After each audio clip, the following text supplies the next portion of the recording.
Je suis né à Sainte-Victoire, près de Sorel, et je suis le 14e d'une famille de 17 enfants. J'ai grandi dans une famille où la mère était toujours présente et disponible, mais où le père était rarement là, il était au travail.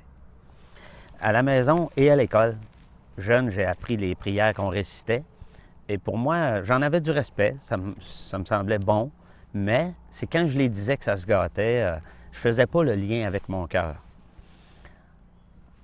Arrivé à l'âge d'environ 13 ans, je vendais des légumes au marché de Sorel avec mon père. Et un homme qui avait une table en face de nous m'a fait venir et m'a demandé, si tu mourais aujourd'hui, serais-tu certain d'être sauvé, d'avoir la vie éternelle? Cette question-là m'a assommé parce que je ne m'y attendais absolument pas.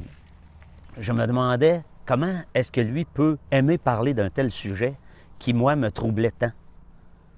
Et il avait l'air de m'en parler. Il m'a dit qu'il était sauvé, qu'il était certain d'avoir la vie éternelle, que Dieu, dans sa parole, dans la Bible, nous dit comment faire pour être sauvé. Et donc, lui était certain. Il y avait une paix là, face à l'éternité. Cet homme-là m'a donné un traité. Il m'a parlé de la Bible un peu. Et je suis parti. Puis, arrivé un peu plus tard, en allant à l'école, j'avais un long trajet d'autobus et je me questionnais sur le sens de la vie. Dans ces années-là aussi, dans ma famille, on a eu beaucoup de remises en question sur les valeurs spirituelles.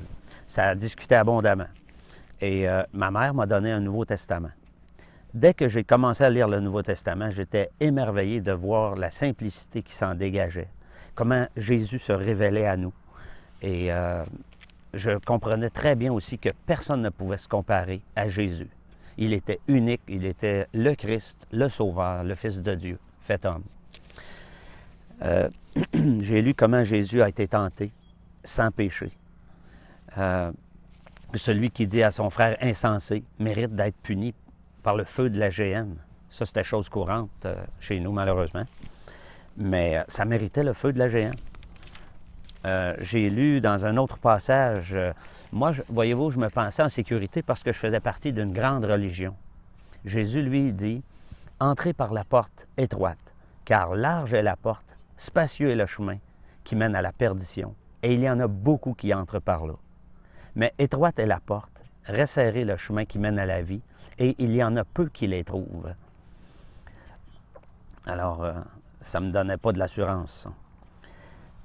Un ami qui m'a emmené à une réunion où environ une vingtaine de personnes se rencontraient pour étudier la Bible et pour prier. J'ai remarqué que ces gens-là ne disaient pas des prières toutes faites, mais ils parlaient à Dieu. Et ils demandaient des choses à Dieu, comme on parle à un ami de qui on s'attend de recevoir quelque chose. Et ils connaissaient ce Dieu-là. C'était différent. Le conducteur, quand il enseignait, les gens suivaient avec la Bible pour voir si ce qui était enseigné était conforme à la parole de Dieu. Et puis, il y a un verset, entre autres, qui m'a bien touché.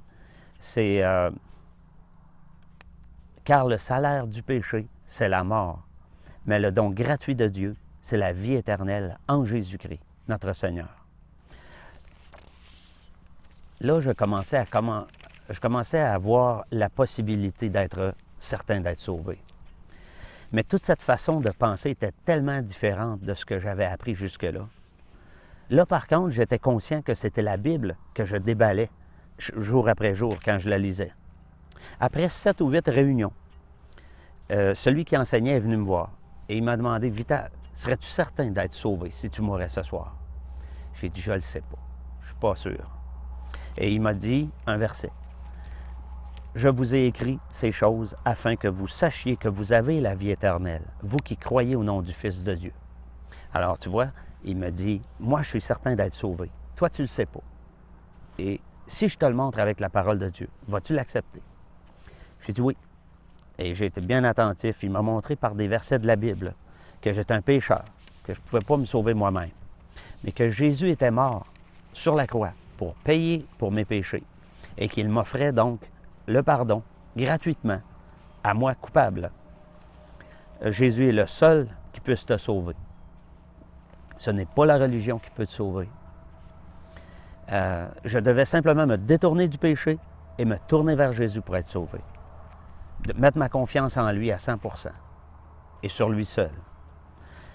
Et il m'a dit, si tu crois seulement, on peut prier. J'ai dit oui, je crois en Jésus-Christ.